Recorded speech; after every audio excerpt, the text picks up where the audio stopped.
It's time for Mac Break Weekly. Andy's here. Renee Ritchie has the day off. Alex Lindsay's here. We're going to talk about the latest Mac rumors, Apple rumors, and whether there's going to be a new Apple TV. I say might be soon. It's all coming up next on Mac Break Weekly. Netcasts you love. From people you trust. This is Twit. Bandwidth for Mac Break Weekly is provided by CacheFly at CACHEFLY.com. This is Mac Break Weekly, episode 416, recorded August 19th, 2014. That's my travel Emmy. Mac Break Weekly is brought to you by Gazelle, the fast and simple way to sell your used gadgets. Find out what your used iPhone, iPad, or other Apple product is worth at Gazelle.com. And by Squarespace, the all-in-one platform that makes it fast and easy to create your own professional website or online portfolio. For a free 2-week trial and 10% off, go to squarespace.com and use the offer code MacBreak. And by IT Pro TV. Are you looking to upgrade your IT skills or prepare for certification? IT Pro TV offers engaging and informative tutorials now with Mac management streamed to your Roku computer or mobile device. For 30% off the lifetime of your account, go to itpro.tv/MacBreak and use the offer code MacBreak30. It's time for Mac Break Weekly. The show. I don't know why I did that. Why did I add those extra syllables? The show where we cover the latest stuff from Apple. Renee Ritchie is on a plane to nowhere. Evidently somewhere. without strong enough Wi-Fi. You No know, excuse. Renee, you could Wi-Fi in. That's a very good point. Fortunately, Alex Lindsay's here. His Wi-Fi signal is so good, he looks like he's here in the flesh. Coming in all the way from Rwanda with a special background. In your dreams. You know, I should do that. I should take a picture while Oh, you I'm know here. what, do? Would you get to get Okay. the backdrop? I will get that, and then I'll put it in a screen behind me in Rwanda, and then we'll just We'll pretend never that know. I'm Just You're get not out of the here. way. Just get out of the frame right now, and I'll just the screen grab. No, really get out of the frame. Yeah, I got it. There you No, go. but his body's in there. We'll do that. We'll do That's that. We'll do good. that. We'll figure that out. Yeah. That would be very funny. And then I wouldn't know. And then, but Chad will have to do something here, like a holographic effect. yeah, absolutely. That's Andy Ihnatko from the Chicago Sun-Times, sitting there with his Atari computer. The ISO minimal polygon render of a Commodore 64, I believe. I don't know. That's an Atari joystick, I think. Weren't they compatible? What happened there? Sorry. Yeah, I think maybe they were compatible. Yeah, maybe they were compatible.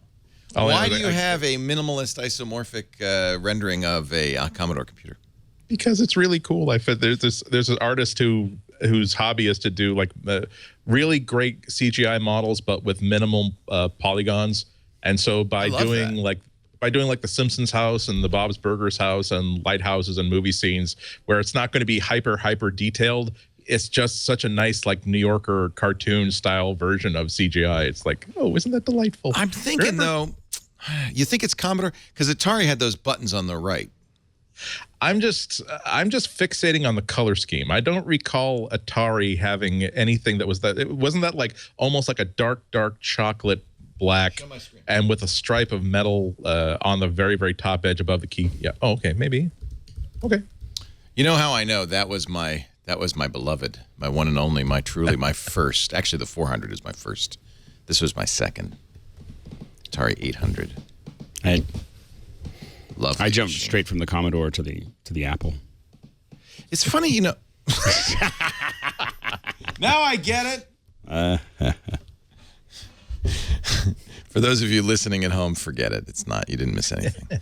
So, speaking of not missing anything, the Ice Bucket Challenge has now spread through Apple like a virus, like Ebola.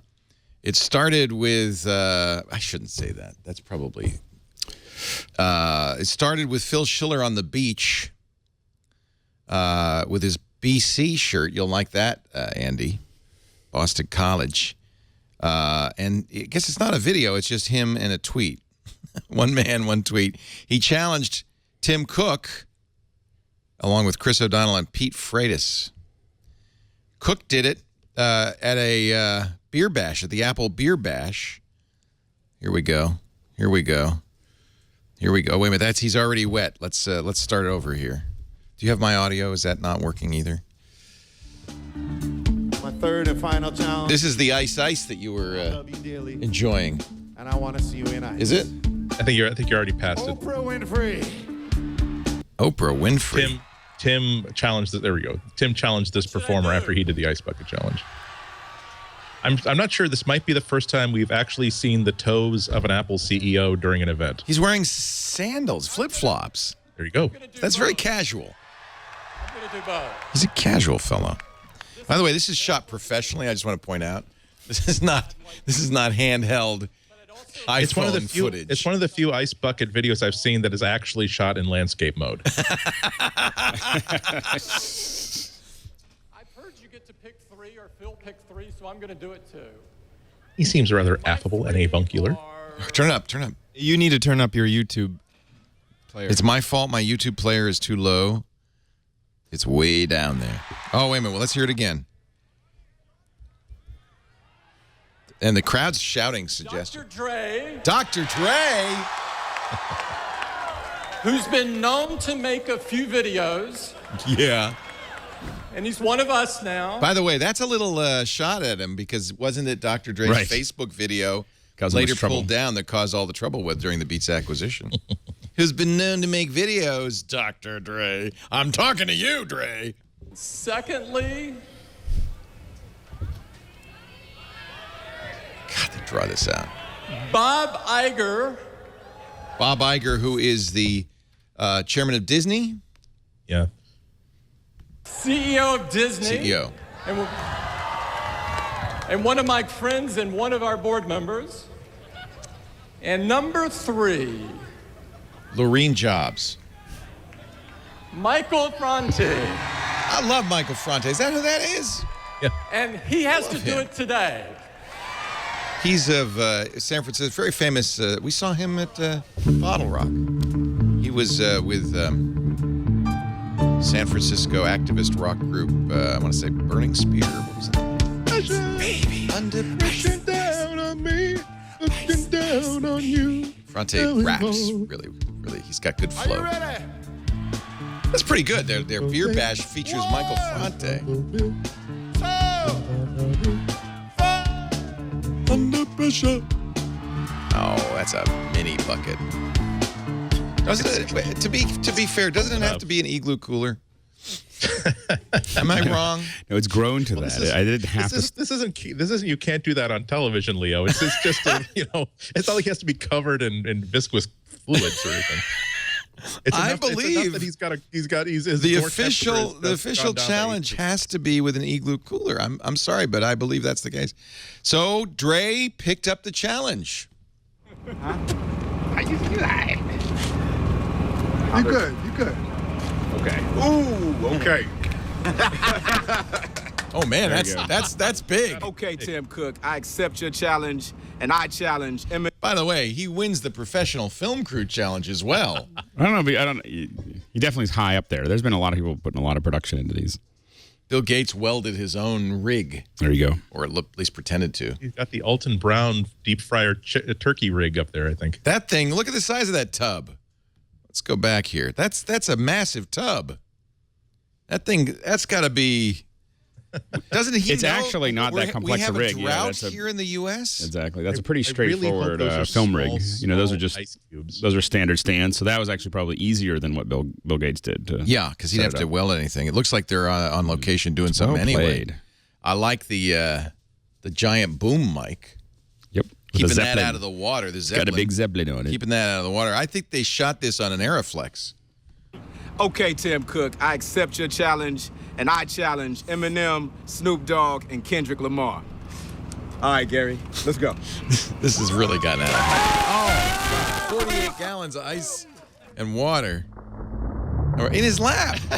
In his lap. Then you got to hit the head. All right. Although, actually, braver to get it in the lap. Actually, that's got to be one of the nicest soakings I've seen, and I've seen that was pretty thorough. Of 7 of these. It's nice when you add slow motion to your. That's, by the way, that's requisite, isn't it? If you don't add slow mo, if you do it, Leo, I'll film it in slow mo. I'm done, man. I'm done. In fact, I went on and on for like an hour about why I wasn't going to do it. Then you broke down. And I broke down and did it. That's peer pressure. Yeah. So everybody at Apple is now done. It really spreads fast, this thing. I think they say now, what did they say? There was some huge number of people on Facebook, like 12 million videos on Facebook or something. This is all we should mention to benefit the ALS Association fighting Lou Gehrig's disease, which is a horrific disease. It kills. It's always fatal, I believe. Mm-hmm. We have a family friend whose dad passed away not so many years ago that way, and it's fast. And he was young; he was in his 40s. So, okay, enough of that. That's Mac news, though. Schiller, Cook. I wonder if they're gonna get fined. Weren't there girls that got fined somewhere in California for doing that, posting? I think Facebook? that's because even then Apple would we have a major drought. There's cities in California soon that will be completely without water. Like there's no water. And of course they call it a drought, but it's really just a trend. Yeah. Don't say that, please. I wonder if Jimmy Iovine has done it. How come he wasn't challenged? I want to see Snoop's challenge. All right. Yeah, there's no as to date no video of Jimmy Iovine taking the challenge. All right, hello everybody. Welcome to MacBreak Weekly. We are now going to move on to actual Apple news. Apple wins an Emmy Award for Outstanding Commercial. You want to see the outstanding commercial? It's the one we all talked about over Christmas. It was great. Misunderstood. Remember this? The poor kid. This sounds like sad tweet music. Oh, now it's cheering up. They're coming for Christmas. Get ready, by the way. December's only a few months off. It's coming again. I think there's autoplay music. There's two music. There's something sources. else going? Yeah. Yeah, I don't know where that's coming It's from. not the same. Can Scroll we do down. an Ice Bucket Challenge to stamp that out as well? Don't you hate that when they? Yeah, there's another video on, and There's they both three autoplay. videos. There's a video below that one. What too. the hell's wrong with this? What is This is what's going wrong on? with. This is why Four we can't videos. have nice There's another things. video there. No wonder it was so noisy. God. Good. Five. And they put them all on videos, autoplay? and they're all on autoplay. Thank you, 9 to 5 Mac. So What the hell? So somebody cut and pasted the embed code. I am Someone now needs to go slowly in. going through all these videos and pressing Leo, just pause. because you can't multitask like the young people can, there's no reason to be bitter. Save time. Watch 5 commercials at once. I say if you're going to do that all at one time, you got to put them all next to each other, like in a little grid, so you can This watch show them brought all. to you by Gazelle Squarespace IT Pro TV.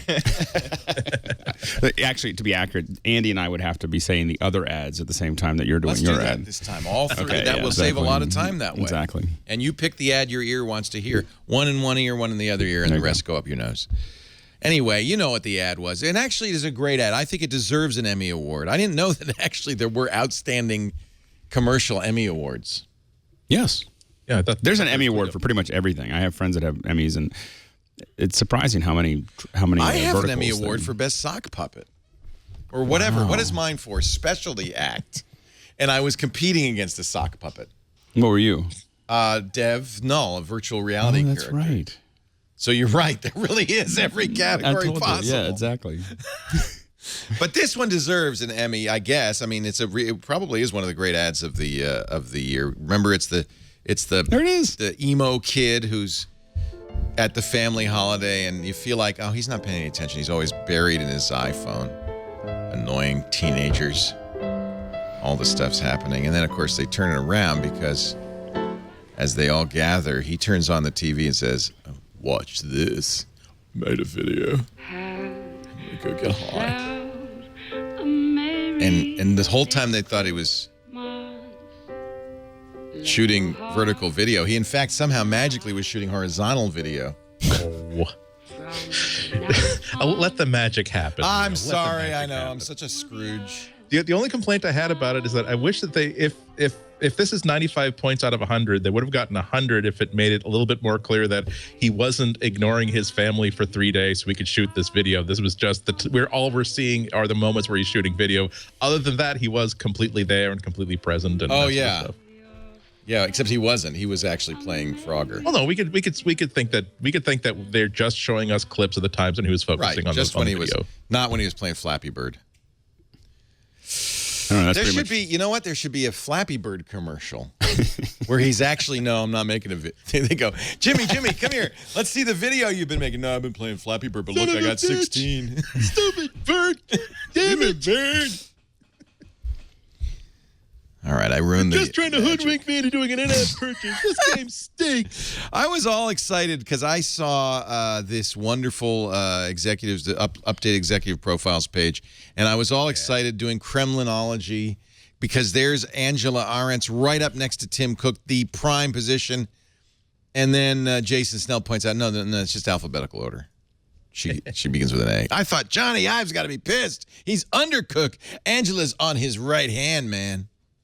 But no, it's just alphabetic. However, some revelations here, they finally acknowledged that Jeff Podolny is a vice president and dean of Apple University, which was thanks to that. He's been there quite some time. He's been there for years, but he came from Yale School of Management. But now he's got the card. Well, it was a New York Times article outed him, so I guess they figured we might as well put him. And there's Paul Deneuve from Yves Saint Laurent. He is a vice president of Special Projet. That would be. I think that. Spécial. I will say that's got to be one of the best jobs at Apple. Is the head of special projects. Yes. Everyone knows that you're like the CIA of Apple. He almost should just like wear really expensive dark sunglasses and never take them off, and make people hypothesize that he is actually a robot of some kind, or something from the Matrix. A little something in his ear. That would start the rumors. I would have a little smoke machine that just put a little bit of smoke come out of my back of my jacket while I'm walking along, and like people would just, little puffs of smoke. Little puffs. What is he doing? I see her eating food with a fork. I've already spoken too much, but enjoy your utensils. What they really need is a chief disinformation officer. Apple does. I mean, okay, as long as we're going to do this. Because obviously, when we know that Deneuve is probably the iWatch guy, or one of the iWatch guys, right? That's the special project. Or do we? We assume that that's connected. Apple has filed yet another patent that I think goes right in there with the fork, the special fork. A patent for a curved touch display. Patently, Apple says it could support a future fitness band or iWatch. I don't think these are meaningless, these patents, aren't they? It's hard to know which ones to take seriously. They patent everything. Yeah. Didn't we read the scene where the lawyers come and they ask you, what have you been doing? Okay, we can patent that. Yeah, we can patent that. Yeah, we can patent that. Wasn't that Apple that we read that about?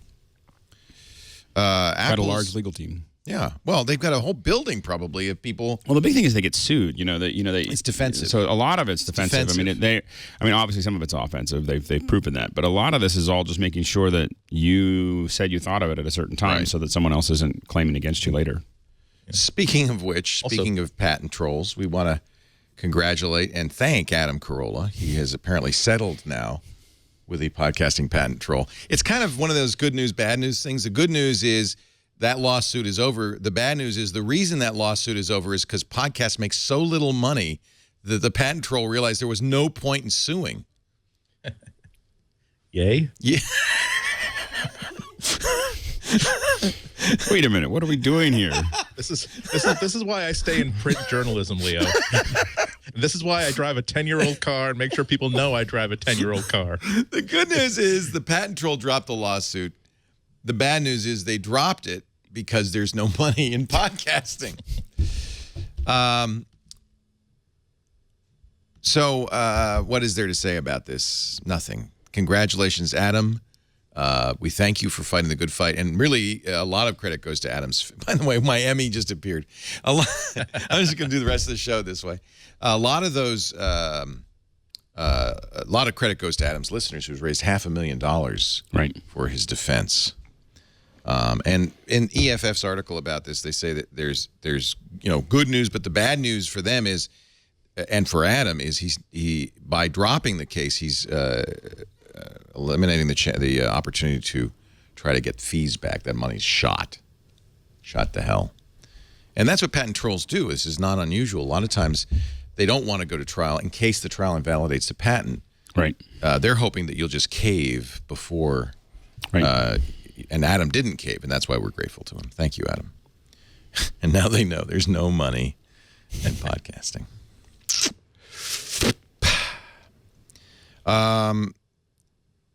Anti-poaching law. The court, the Department of Justice had settled with all the big companies. And now people are suing Apple for...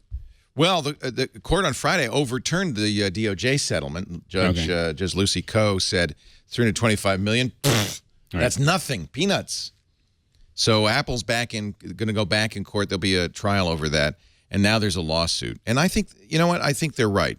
This is the smoking gun from 2009, the hands-off, do not call list. So for those of you not following along, this was, but it's highly illegal. It's a violation of the Antitrust Act.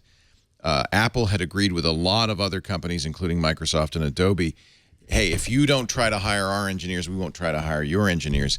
And the benefit to the company is, multifold. The reason it's a violation of antitrust is because it hurts the employees who can't shop themselves. They can't say, well, how much would you pay me, Adobe? Because Adobe says, well, we're not going to talk to you. So this is the do not call list from Apple. Microsoft, Garmin, Palm, Adobe, Aspire, AMD, ATI, Best Buy, CDW, Singular, CompUSA. Come on, really? CompUSA? Was CompUSA poaching a lot of Apple employees? Foxconn, Genentech, Google, Ingram, Intel, Intuit, J.Crew, MacZone, Nike, NVIDIA, PC Connection, PC Mall, Pixar, of course, Lucas, Quanta, Tech Data, and Zones. So this is illegal, and the court has now said we're going to go back to trial because Judge Coe said that $325 million was not fair. And I imagine this is a class action lawsuit. It's seeking damages on behalf of shareholders for financial losses related to misconduct by senior directors, including Steve Jobs and Tim Cook. So this goes on and may cost Apple a lot more money. Yeah, the most surprising thing about this was how absolutely open all these CEOs were about it. Right. Usually they will. You think that they would shovel it off to an underling or use coded language, but it was nope. We have an agreement not to hire each other, so make sure you head that off. Well, I mean, I think that the hard part is that when you have a business, a lot of times there's, you don't make it official, but there's definitely, I have a company and we're very careful about who we hire and who we don't based on who owns companies that are friends of mine. I mean, I'm not going to sit there and start pulling people out of their, but I don't have any agreement with them. It's not like I've got into something, but just internally, I'm not, in my thought process. Yeah, it would be wrong of me to go next door and say, hey, Pixel Core employees, who wants to work for us? Right. And I don't, and vice versa. But we don't have any agreement. We don't have any discuss. We don't discuss it. But right. It's not. But it would be considered bad. Bad blood. Create a lot of bad blood if you start doing. And when you're a big company, it's much different than when you're little companies that are just. Well, you can't have formal agreements. You really right. and it is. It's the formal agreement that got them into trouble. You've got thousands of engineers who are now basically held hostage because they can't go anywhere in Silicon Valley because you've got agreements with everybody. That's a real pattern of. Illegality. It seems like there's still some questions about employment in this industry that need to be addressed, where companies always talk about, hey, we take such good care of our employees. Look, we buy them fancy chairs, and look, we'll take out their dry cleaning, and look at the kitchen. We spend $1 million a year on chicken alone in the lunchroom the cafeteria that we provide, and yet there's so many other people who say, yeah, but you're willing to exploit people who have a certain amount of enthusiasm for a project that they don't have any skin in themselves, and you're willing to let them work 40, 50, 60, 70, 80 hours a week on crunch time projects. It must feel kind of bad when you realize that your company was willing to give you the things that cost them very little, but when it comes to giving you the sense that you are the captain of your own career, and that the skills that you have proven over the past 3 or 4 years in this company are valuable to other companies. And it would be nice if I don't think that this underlines a problem that Apple is having with its employees, but it must be kind of, for someone who's not feeling very appreciated in their job, it must be a little bit of a kick in the sensitive region to think that, okay, well, I've been set up so that I can only work here. I can't take a better job elsewhere. Yeah. Well, more time in court for Apple lawyers. They must love it there. No matter what. Why doesn't that executive get a slot on the official webpage? Vice President of Legal Defense. Wait a minute. Isn't the chief? Is he the chief counsel on there? Actually, I have to look. Whatever it ends up being, it's still just going to be a rounding error. Yeah, when you've got billions. And by the way, we should mention, I don't hold Apple stock. It would be an ethical failure to do so. However, Apple stock did break 100 today. Yep. After the 7-way split, was it? Wow, that's after the split. So it was a 7-way split. So that's 700. So it's right back up. I don't know whether it's at or exceeded already the historical high for the value of the stock. That's amazing. I think we can probably assume it's going to keep on going up until they announce whatever they're going to announce in September, and then it'll go down. Yeah. Their market cap is very close to $500 billion, or more than $500 billion, $596 billion. Their price to earnings 16 times. It's pretty high. Not as high as Amazon, but No, that's actually not too bad. not too bad for a Silicon Valley company. So there you go. Currently at $100.48. You should have bought it when it was down at 70. While at the same time, I know I'm not making any money because I don't buy tech stocks. There's a certain joy in watching this happen and saying, well, at least I didn't get it on the ground floor. Wait a minute, that's wrong. At least I didn't buy it at 12 3/8. I have my integrity. Integrity's intact. Friends of mine can play dodge 'em cars with the 4 Teslas they bought just because they wanted to, but I've got my integrity. No one can put a price tag on that, although I've asked them to please do so on every given opportunity they have. But it is nice to know that at least they have that big stick to fight against. Anytime any shareholder says that, oh, you shouldn't be investing so much in environmental things, and why aren't you making a Chromebook for $250, a version of the Mac or the iOS? And really, all you have to say is, dude, look at how much money we're making for you guys. Why are you complaining about anything? Why are you doing nothing but giving us Krispy Kreme donuts by the box load every time we hold a meeting? You should be happy. Happy. Our show today brought to you by Gazelle. Hey, it is, I'm pretty confident that September 9th is the day that we'll see a new iPhone announced. That means this would be a good time to get a price from Gazelle on your old iPhone so you can get some cash for it. A lot of people, myself included, for a long time, just threw the old phone or the old gadget in a drawer where it collects dust. You know, if you open that drawer, I want you to use augmented reality.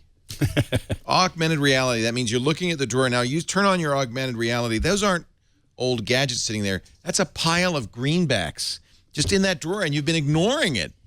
Thousands of dollars in that drawer, and you're ignoring it. Turn those old gadgets into cash. And by the way, give them a good home at Gazelle.com. They normally give you a 30-day lock-in because they know we're going to get a new iPhone. They've actually extended it till October 10th. So that's almost 2 months for your iPhone, quote. Now, why is that good? Well, we don't know. For instance, Apple might announce it September 9th. We don't know when it'll be available. September 19th is typical, but it could be later. Plus, you got to get it. You don't want to have to sit and wait in line. Maybe you'll get it a few days later. You want to put your data on it. You want to make sure everything's working, it's copacetic, and then send the phone back to Gazelle. And you still get the price you get quoted today. You have till October 10th, and that's awesome. They buy cell phones from a variety of manufacturers, iPads, iPods, tablets. Hey, you want the new Microsoft Surface Pro? I don't know why you would, but if you did, you could sell your old one on Gazelle. Samsung tablets, too. They'll buy Apple computers. This is a great source for everybody. Just keep bookmark it. If you don't have anything to sell, you do, though. I bet you do. GAZELLE.com. You can get check mailed to you. If you're in a hurry, get the PayPal, right? Because they'll do that instantly. Or get an Amazon gift card for an extra 5%. That's a good deal if you buy a lot of stuff at Amazon. Gazelle's paid out $170 million to over 1 million customers. Their satisfaction rate is higher than almost any company I've ever seen because people just love Gazelle. And by the way, if your phone's broken, they'll buy it still. And if you haven't wiped the data or you can't because it's broken, they'll wipe the data for you. They are a great company. I'm very proud to be associated with them, and you should keep this in mind. Just use your augmented reality glasses. Look at that drawer and see how it's turning into cold, hard cash with Gazelle. They buy Apple TVs. I had a caller on the radio show this weekend say, I have an Apple second generation, not the current is third, second generation, but I'm going to keep it because I can hack it. In fact, he said, if you go to eBay, with your second generation Apple TV, you can get $300 for it if it's hacked. If it's hacked. 3 times face value. No, because it's the last one that you can actually jailbreak easily. Right. As a matter of fact, JWZ actually had a thing on his website saying, "I will trade you a 3rd generation for a 2nd generation." He might even say, "I will trade you 2 to 1." Wow. Because we need what I want my Apple TV to do, the Apple TV 3 cannot do. So I gotta go in my drawer again. I know I have a bunch of Apple second. I know. I think I have 2 or 3 of them laying around. They're suddenly worth something. But you know, I got the Fire TV, the Fire Core thing. It's only $30 and it jailbreaks it. So really, you could. I mean, I don't know if people are ignorant or what, but Firecore.com, the ATV Flash, I've used it. It's $30. And then you double the value of your Apple TV, and then sell it on eBay. Right? I don't understand why it's worth so much more jailbroken. But anyway, I guess people are buying it because they don't want to take the trouble. So that's nice. Is really, though, an Apple TV 720p, right? Not 1080. Right. Even jailbroken. It doesn't have a very fast processor in it. I get all of this leading up to the question, will Apple announce a new Apple TV this year? I think so. I don't think so this year. I don't know for sure, but I've been hearing things more about 2015 than 2014. Whether or not there's going to be a major update for existing Apple TVs, that's a different story. I'll be surprised if that doesn't happen. Right, but I'm not sure. Whereas I would have bet money on it 8 or 9 months ago, simply by virtue of the fact that, boy, is it ever due for one. Yeah. I'm not going to be betting money on it this I wouldn't be surprised if next year we see the 4K. 4K. Oh, 4K. I mean, that's what's missing not missing yet, but is definitely, and one of the reasons is, I think, for a lot of the online solutions. So Netflix is already, I don't know if they've already started rolling out the 4K, but they have, House of Cards was 4K. Right. So, they're shooting everything in 4K. Right. And then you have, YouTube is already 4K. Yeah, but YouTube 4K is not very good. Okay, but Amazon is probably going to go that direction, and then of course Apple TV. And the big thing is that it allows these online solutions to be actually higher resolution, and it really helps. It really actually helps the TV manufacturers because they desperately need content. 4K content to sell 4K TVs, and so there's a lot of that back and forth. I think they have to move to 4K. We're going to see very soon TVs with Roku built in. Right. I wonder if Apple might do a deal with manufacturers. I think that'd be a selling point to have an Apple TV built in. I just don't know if they would. The real advantage of the Apple TV is the fact that Apple has its own CDN. Yeah. And that all the content is coming from Apple, and they make the deals with Comcast and the other. And they've been quietly. They don't care. Well, to them, it's a competitive advantage. That their stuff actually works and it's fast and it's all those things, and they're quite happy to spend that money on. They have the money to just throw money at those. And I was talking to somebody that was in the cable industry, and they really outlined. They said, it may sound like it's just a couple boxes here and there. He goes, but to solve the last mile at, for all of this bandwidth, he said it's a lot of money. It seems like it's billions to fix this. And he said, and they're all doing it over time. They just can't do it tomorrow. So he said, so the thing that they have with Netflix is, hey, if you want to do it today, then you need to pay us. You need to buy the boxes. One thing, though, that might indicate a new Apple TV next month, the iTunes Festival is next month. That is something you watch on Apple TV. You can watch it live or after the fact. And they stream great content from London. It's a really good 30-day shebang. By the way, big news, Elbow is now joining the iTunes Festival lineup to follow along with Knee and Shoulder. Is that a group? Is that a person? Chad, you're a token young person. Have you ever heard of Elbow?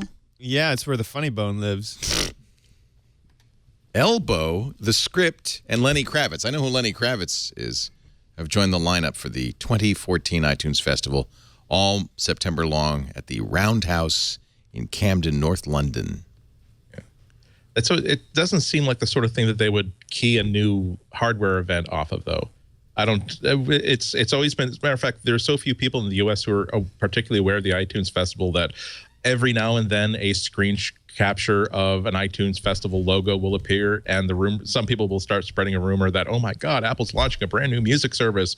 Like, no, it's not a thing called iTunes Festival. It's actually a musical festival that they launch. But it's I think that you guys are nailing it on the head when you talk about the advantage that Apple TV has with 4K. I'm bringing this up because just today I noticed for the first time personally, YouTube telling me, hi, we're thinking that you're having really, really crappy throughput right now. Would you like to click this button and find out why?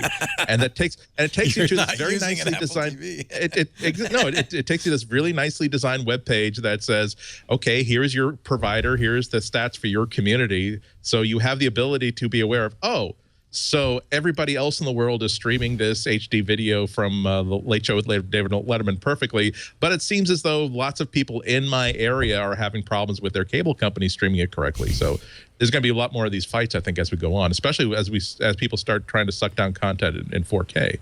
Well, and I think that wait a minute, big news. The ulnar collateral ligament has just announced it's going to also be at the iTunes Festival. I'm very excited. They do a whole festival of body parts. They go the festival of body parts. Call it the Operation Festival, and there'll be you a have heart big red nose above the stage, and when it starts flashing, it means it's time to get off the stage. See, I'm an old man, so I don't know anybody's name. So Elbow sounds like it could be a big star. I don't know. It does, apparently not. All right. Elbow. The chat room's saying, "Oh yeah, Elbow's been around for some time now."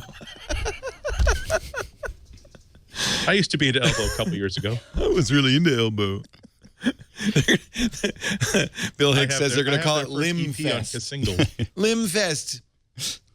All right, I'm sorry. Go ahead. You may remember what I was saying. Yeah, I'm sure I completely. I think it's very valid for a lot of these things. When Apple and Google and a lot of these other folks, I think that them getting into the ISP business makes a lot of sense. If they're going to put out all this work, I mean, and I love the competition. I think that providing competition for these ISPs and they don't really, to push the market, they don't really have to serve the whole country. It's easy to think that you need to, how are you going to cover the whole U.S.? You just top 20 markets. And the thing is I think that what they should be pushing for is if we want to get rid of net neutrality, then these cable companies need to give us access, and there's some access right now, but they have to give us access to the fiber and all the other things. And the thing is allow us to move into San Francisco. I mean, one of the reasons that a lot of these locations a lot of our cities are so bad. I mean, a big part of my business is checking people's bandwidth. We have a team that checks people's bandwidth.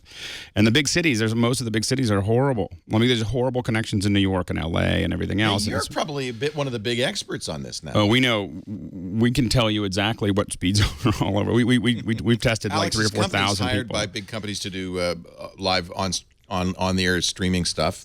Yep. Particularly with Hangouts. Right. So bandwidth's everything for them. Yeah, so we check people's bandwidth every day. We have a team that's constantly doing that. Do you use like speedtest.net or is I mean, so we have, when we're actually doing stuff, there's other tools that we use to test bandwidth, but the easiest one to hand people is speedtest.net. It just means I don't have to explain to them how to do it. And we know what the numbers mean. So it's like, we don't. Like we know that what latency and speeds, and we know how much headroom we want in those tests, and we have them tested 2 or 3 times so that we get kind of a sample. So those are all things that we're that we kind of work through. But for like if you're looking for 5 megabits up and down, about one out of every 4 people in the U.S. have that. Mostly up, mostly up. And that's kind of, I would say 5 megabits is kind of like. It's not that much. Now, a lot of people will have down speeds that are faster than that, but it's the up speeds that are very... But the up speeds are the things that are very... that's what you care about. That's what we care about. So that becomes the problem. And so I think that is... and then of course, what we're measuring when we're doing on our sites is latency, jitter, all kinds of other things that are... But that's not as important for the average person that's just connecting to an event. So, but it is... So anyway, so those are the things that we that we see across the board, and the worst ones are a lot of the big cities that don't have any competition. So you get someone in some of these smaller cities that have the competition, and suddenly or where they have FiOS. But having a CDN doesn't fix your local bandwidth problem. Over time. No, not a CDN, not a CDN, or ISP. I mean, I'm talking about what Google's doing, like the Google Fiber, the gigabit. That makes a big difference. Yeah. Those. I think I love seeing those guys go after those markets. And Google. And funny because the markets, Kansas City and Austin, where you can get gigabit fiber, the cable companies have suddenly said, yeah, we can do that. Yeah. Competition, it's amazing, isn't it, how it works? Well, and the thing is that, Google, the reason they choose the spaces that they do is often because of all the complex regulations and access to utilities and all the, it's not just they just can't go into any city because of those. I think a lot of cities. That's true too, right? Is that Google, Austin, and Kansas City probably have the best interconnects. Kansas City, because of Sprint, they're on the. Well, no, but it's also like, does the city own certain parts of the infrastructure that allow them to give Google the access that it needs to do it? And so it's in older cities especially where. All these interconnects are really complicated. If you look at a place like, to take back what I work in Africa, in Rwanda, everything works because the government just did it from the get-go. We're going to put 10 gig fiber into everything. They have fiber loops everywhere, but having one company that decided to do that, and then they're giving access to everyone else, but the thing is we have this kind of hodgepodge, and most of the world has this hodgepodge of horrible connections, and eventually it's going to bite a lot of these cities in the butt because a lot, people like me are looking at, why do I need to be in a big city? I'm just looking for cities with bandwidth. When I think about where I want to expand. That's true. That's true. It's great for Kansas City, right? It's great for Kansas City. But if you're a little town, get that gigabit in. Get it. Well, just get it, or even 100 megs up and down. No. Get the gigabit in. The other problem with the current Apple TV, it's an A5. It's not. It's not even up to snuff in part wise. Right. Gosh, if they could put an A7 or maybe, you know what? I'm going to go on record. No iWatch this year, but I think Apple TV this year. I'm going to say yes. Okay, certainly possible. Okay, no, I'm not. Be it on your head, Laporte. I'm saying, do not stare too long into the face of the Sphinx because that is how men go mad. And that's what I think every time I try to predict what Apple's going to do or what their priorities are, because they do what they're going to do, and then you have to then explain why the thing that you said that completely contradicted what Apple did was actually very, very shrewd, because other people are saying that Apple was releasing a watch. No, right. I actually was talking about Apple expanding their thinking into a more consumer space. But the thing that really makes us want to talk about that is because you can't. It's hard to put, now that there's the Mac Pro, it's hard to point out another product in the Apple product line that is so shabby compared to everything else that Apple is making right now, where the operating system is not very good, the user interface is not very good, the hardware is not very good, not only within Apple, but you compare it to what other people are charging $99 for people plugging something into a TV set, and yikes, it's hard to, on the face of it, if you're just going, here's product A, B, C, and D. Here's the Roku, here's the Apple TV, here's the Fire TV, and here is even the Chromecast. What is the last one that I would recommend? And if it's just based on what's there on the table, it would be the Apple TV. You have to say that the only reason why you would want an Apple TV is because you want to do AirPlay, or because you're hoping that whatever the next software update is going to be, it's going to work so well with Yosemite and iOS 8 that it's going to be worth taking the hit in terms of performance and features. So I think whenever Apple does do an update, it really is going to turn everything upside down, because it's just like the Mac Pro. Nobody was expecting something that cool. No one was expecting something that so many steps above what they thought that we're going to get, when given that everybody was expecting another cheese grater box you could put lots of drives into. So that's why I haven't heard a whole lot about new hardware on Apple TV this year. But then again, I'm not the sort of person that everyone's scrambling to tell me exactly. I'm not the beard. I'm not given the hard evidence that this is exactly what's going to happen on September 9th or whatever like that. But there are indicators that I look for that sync up very favorably with things that actually happen, and I'm not seeing any of that for hardware Apple TV this year. No, I'm with you on that. I'm not basing it on that alone. I would say yes, you're right, but basing it just strategically, it just seems like this would be the time. If the thing is long in the tooth, I think you're getting lapped by both Chromecast and Roku at this point. Yeah, you've just put your CDN online. Well, I think that if you open it up as a game platform, you have all these developers, you have all this, I think that's... Amazon did that with Fire TV, though, right? And I don't see Fire TV's, Fire TV and Apple TV are two very different things. I think from a consumer's point of view, maybe not. But, you nailed the difference between Apple TV and everybody else is AirPlay. and the CDN, which I don't know if that's commonly known. I didn't know it until recently. And the infrastructure behind it. And well, that's also what I mean, the CDN, the infrastructure. But I was channel-wise, it's missing a lot of things. I can't watch my Amazon streaming on it. That's how I watch Foyle's War. So there. And I don't fire up the Apple TV. I fire up my Xbox One. So there. Yeah. Because you know what I could do with the Xbox One? I say, I wish I could do it with this show sometimes. Xbox pause, and then I can go get a sandwich. Yeah. Well, that's the other question involved. I need that. I know, it's great. I mean, usually it's a martini, but not so much a sandwich. Yeah. I got this breakfast here. If I could pause this show, I would. It's looking good. Now, is that the travel size Emmy? Because it doesn't look like it's in scale of what I've seen. Like, He just swung that out. You didn't even see it coming. It's like Braveheart. no, I've never won an Emmy, so I don't know. Like, it is the travel size Emmy. So it's like the one they give to Kristen Chenoweth or something, so that she doesn't look quite so small. That was like the sectional staff in Braveheart. He just swung it out. Leo was just walking by. You know, you can actually do it with this thing. This thing is sharp. Right to the heart. All right, I'm just going to put my mini Emmy away. You just gave it away. Like, hold the base of the camera again. Hold to the base of the camera again. You can see the barcode where you bought it from Spencer Gifts. I'm sorry to have nailed you like that, but... I guess a mini Emmy would be a meme, right? I can't even read it. It'd be a It's meme. so tiny. Peel off the world's greatest dad sticker. It says, on the front wait a of it. minute. I don't even own this. It says, this Emmy is the property of, and rights are reserved by the National Academy of Television Arts and Sciences. So I you can't even sell show this Emmy on the air. You just can't sell it. I think that's the big deal. It is manufactured by R.S. Owens and Company, Chicago, Illinois, 603-630. Well, now we know who to order a new one from. Well, also, like if is this reproducing it if I show it? No.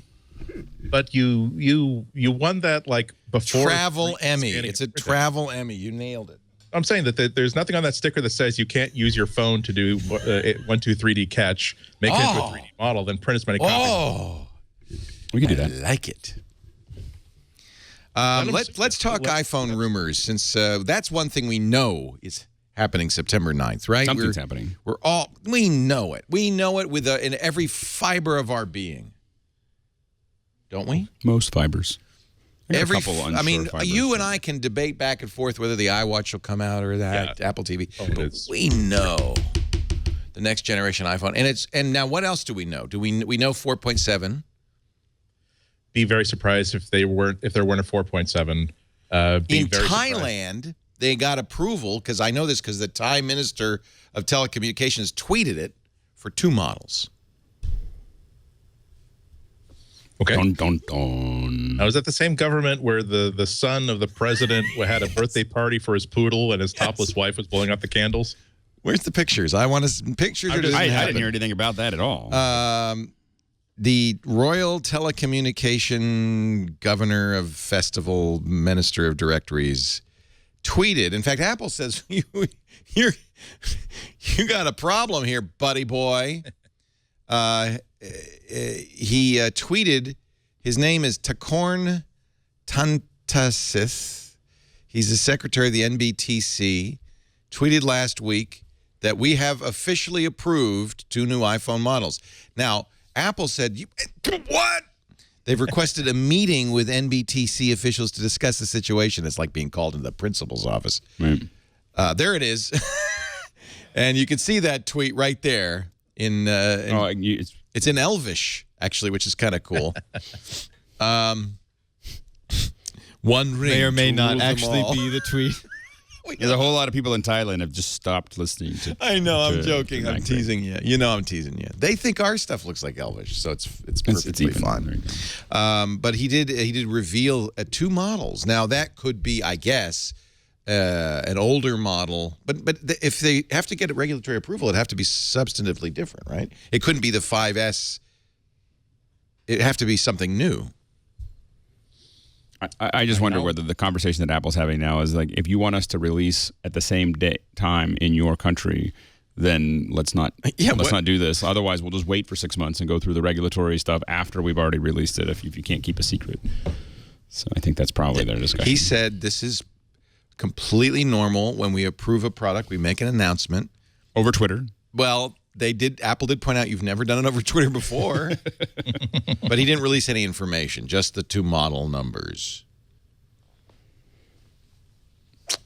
So, and the reason it's important for Thailand is that it's millions of dollars of revenue, because when you don't release it to the country, it comes in over the black market because everyone just brings them in 10 at a time. Tax money. And so that huge push, it could be millions of dollars of tax revenue that they lose by not having it go through legal. Yeah, he's not going to get to come to the birthday party next year. So, but my main point is that sounds like there's 2 models. Does that lend some credence to the idea there's a 4.7 and a 5.5? I really want a 5.5. Yeah, me too. I'm holding off. I'm trying not to let my enthusiasm poison my idea of what Apple's going to be doing. It would be, as much as it looks like the 5S size screen is kind of going out, it seems odd for Apple to finally be saying that, no, we're not going to be making a phone with a narrow screen anymore. So if they're doing 2 different models, I think it's certainly possible that they won't be doing just a simple, we're making the 5S the new $99 phone. It's possible that they're going to actually be doing a version of the iPhone 6 that has all the new processors, all the new cameras, all the new Sapphire technology, but has the form factor that pleases people who want to have something that's a little bit easier to control with one hand, but then acknowledge that there are people who are watching movies and reading books that want something a little bit bigger. I would love a 5.5-inch screen. And if I have to, if Apple comes out with a 4.7 and a 5.5 this year, it will be really hard for me not to buy a 5.5 iPhone. But I again, do not stare too long into the face of the Sphinx.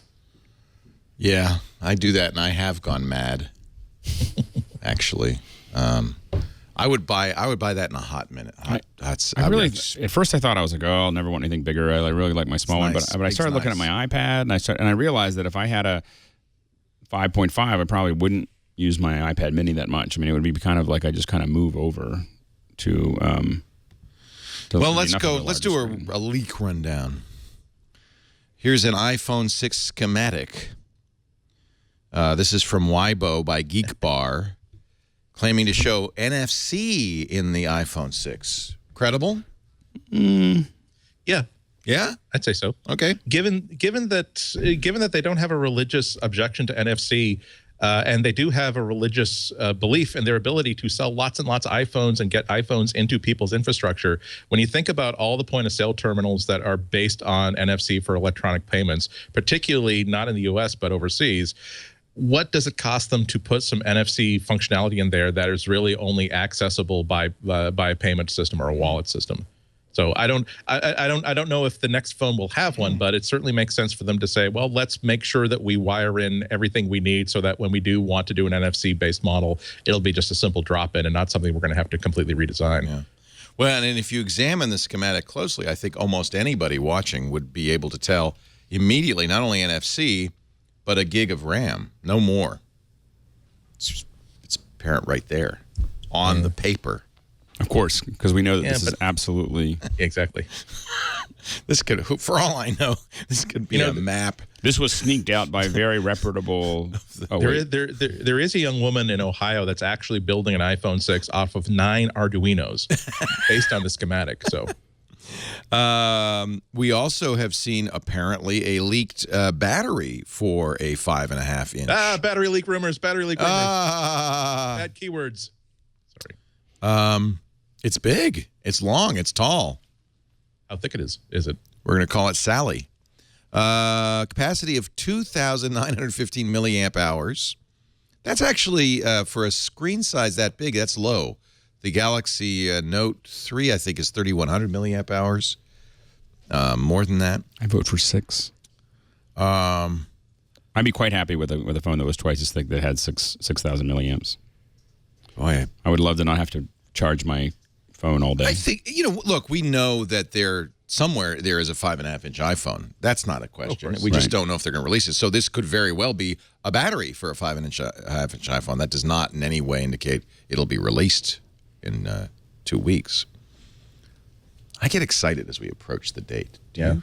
I can't wait. It is exciting because, especially when you think about what a 5.5-inch iPhone would mean, it's big enough that Apple has to start talking about it as a tablet. They would not use the word phablet because they have class and style and dignity.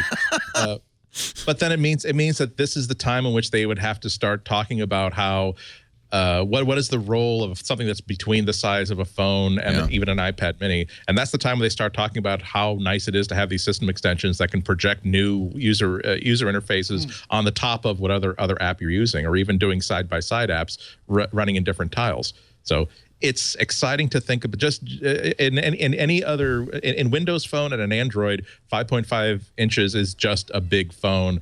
With Apple, it's no, they have a real plan behind making a big phone, and this is why it's going to be different from just an iPhone that's been scaled up a little bit. It's one of the reasons I actually have not given a lot of credence to the rumor, because it just seems so un-Apple-y. Right? An-Apple-y. It's like our guest from Italy. It's an Apple-y. Well, no, I'm sorry. You shouldn't have said that. Now you get me singing. It is a little weird to think about Apple having 3 sizes of phones in play at the same time. Yeah. Because if they do follow to trend, they are going to make the 5S the $99 phone. They're going to have a new phone that looks like it's going to be 4.7 inches as the normal phone. And if this other rumor comes true, now you're going to have 5.5 inches, and then you still have the iPad mini, and then you still have the full-sized iPad above that. And you still have people who won't let go of the idea of Apple doing something, for lack of a better word, called an iPad Pro with a 13-inch screen. And the idea of having an iOS device in, dare I say, a Samsung-esque range of fussy every single screen size imaginable seems so not what we've come to expect from Apple. But as I said a few weeks ago, I mean, I find that I have to really, every time I find myself thinking, oh, Apple wouldn't do that, I have to say, well, that you're thinking about Apple as it was 2 or 3 years ago. They're doing a lot of cool things now that 5 years ago I would have thought was going to be impossible for Apple to ever do. So I have to, again, that's why I have to keep such an open mind, much more open than I have ever in my examinations of Apple over the past 5 or 10 years. Well, one thing we know would never happen is a reversible USB cable. That would be, oh my God, there it is. So actually this I like. One of the real, I was very skeptical about Lightning. I did not want to buy all new cables, and I did, and I have. In fact, I bought a bunch of those little cables that you recommended. You have to admit, it's so much nicer than micro USB. Because you can put it in either way. Yeah, It's solid, much nicer. and it's not weak and it's goofy. sold me. Okay, It has sold me. Come on now. Except for every single time I've plugged something into a phone or an iPad, told it, this accessory is not compatible with this device. I know, you get that a lot. Yes, but everything I'm plugging in has an Apple logo on it. Why are you telling me this? Why are you not making it work? Sorry, I had to eat some of that breakfast. That's okay. I can continue to pontificate. No. Pause for a moment as we contemplate the fact that the Lightning cable is reversible, but what isn't? The other end of the cable. Wouldn't it be awesome if there were such a thing as a reversible USB connector? And now, thank you, Sonny Dixon. Apparently there is. This is supposedly from Foxconn. 9 to 5 Mac calls him frequent iOS device part leaker. Sonny Dixon. One of the least interesting X-Men Marvel has ever put into a comic. I am frequent iOS device part leaker. I like this Everyone idea. at Foxconn is like, I mean, where it's is this not. guy? It's just a mechanical thing. At first, I thought they can't do that because there's very much an orientation to the USB port. Well, it seems like the next step is that you do get rid of the whole sheath around it, just the way you had with Lightning. Right. You get to a point where you just say, we're just going to have 2 solid connectors on either end. I wouldn't be surprised in a year or two if Apple doesn't just move away from, if USB doesn't move away from it, Apple just moves away and says, okay, here's our connectors. We are in the next generation of USB going to get a reversible cable. That actually, right. I think Apple did start something there. This is USB Type-C. Which is a successor to micro USB, and it will be reversible. So that's good. But Apple, I think, is already kind of, But that would be a brilliant thing for them to do, because there's so few opportunities in hardware today to do something that users immediately appreciate. And the ability to not even care whether you're flipping this one way or another, that's something that's a cable that people would spend an extra $8 for immediately. I agree. So USB 3.1 Micro B, USB 3.1 Type C. Type C kind of looks like micro USB, but it just doesn't have an orientation.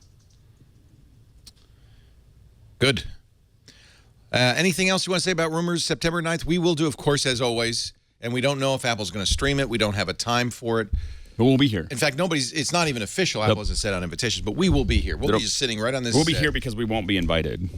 Andy might be invited. No, Andy might be down Don't rush there. to judgment. Well, see, I had to. As a matter of fact, I was this close to saying I'm invited to the Motorola Moto X Plus September and the 4th. 3.6 exactly, and I'm thinking. I'm pretty sure there's going to be an event next week, and do I want to basically go home, do laundry, then come back? So yeah, I better do both of them. But yeah, that's going to be pretty. This cool. is we got a busy couple of weeks because we just today HTC had an event in which they showed their HTC One running Windows Phone. I'm sorry. Samsung is also probably doing the new Galaxy Note the day 4. before that. Yeah. So it's going to be 1 week in which everybody who's trying to convince you everyone wants to get your money before somebody else gets your money for a cool thing either for your wrist or for your very big Pop-Tart size pocket. IFA in Berlin is this first week of September. So that's a big event. That's the CES of the rest of the world. Or of Europe anyway. That's going to be there'll be announcements there. Maybe that's what the Samsung's announcement is tied to. And then September 9th. Anyway, it's a Tuesday, as always. So what we will do is what we usually do, which is live coverage of the event. Mike Elgin and I can anchor that. You may join us. You may join us. Whoever wants to join us can. Andy, if you get an invite, well, you'll probably want to go. In which case, you can join us for MacBreak Weekly, which will follow hard on the heels of the end. I will catch the free Google bus from San Francisco up to Petaluma. It's got excellent Wi-Fi, I hear. Exactly. Well, you just keep the windows closed because there's still a very air-friendly antagonist environment doing the Google buses up there. Has Google started paying up for using those parking spaces? I think they already got the agreement for that. Yeah, it's some reason. It's some crazy amount of money. But Thank you to Rockin' Blogger in our chat room. Triplite already sells reversible USB cables. There are 8 Type A connectors, and I guess the thing in the middle. I think it must hinge or something. Or I think it pops down. I think it doesn't hinge, but it goes. Oh, you want to put me in that way?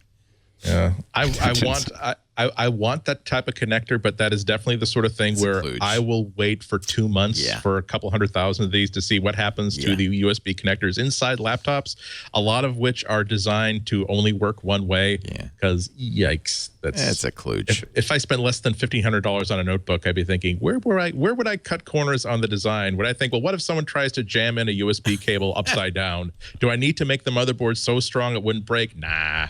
So yeah, that's. I hope there's a 5.5. I'm counting on that.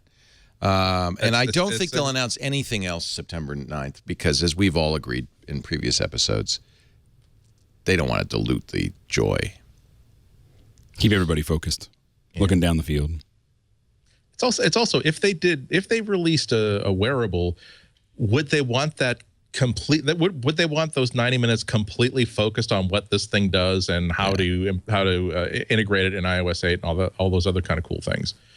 Or would they do it? I mean, you realize that the iPhone was announced not as its own solo event, but as part of their annual keynote, even though everybody knew that's what it was going to be about. But for the iPad, that was something that got its own solo event. You would wonder if it's such a big deal that they maybe even would not even make it a big, like, Yerba Buena Center sort of thing, or it would be sort of a 150-seater at a town hall with a very, very tightly controlled and very, very intimate guest list. Here is a very tight close-up of the iPhone 6 mute switch. Well, now we know. For the rumors that have everything, the mute switch. Thank God they watermarked that, because that is going to be on CNN in about 10 minutes. This just in. No, that's from the Lego Space Shuttle model kit from 1996. That was the external Aces hatch, I think. Here is the SIM tray. Wow. Oh. This is a big. Oh, the power button. Somebody got a camera with a macro lens and they just can't resist. It's interesting though. This is not the kind of photo you'd get, like hit and run photo at the Foxconn plant. I mean, No, someone got it. But it's so. But could you come up with a more meaningless series of parts? It's now you're just flaunting the idea, the fact that you have absolutely no self-control and no ability to gauge a news item in proportion to other news items that are happening over the course of the week. I think there's some comment. I'll admit that the guy who had the cover screen and was able to test it so thoroughly, that was cool. That was something. That was cool. Marcus Brownlee gets a and Sonny Is Dixon. this anything? There's a pass fail going. Yeah, that was a pass. The button thing that's a fail. As to quote Jeeves, I shall alert the media, sir. Yes. All right, we're going to take a break. When we come back, more news of the world. Our show today brought to you by Squarespace.com, the greatest place in the world to make your next website or your first website if you've never made one. I heard Mike Elgin talking this morning, and I think he's absolutely right on. He said if you're going to have everybody needs a place on the web that they own. That's where your stuff starts. That's where you refer people back to.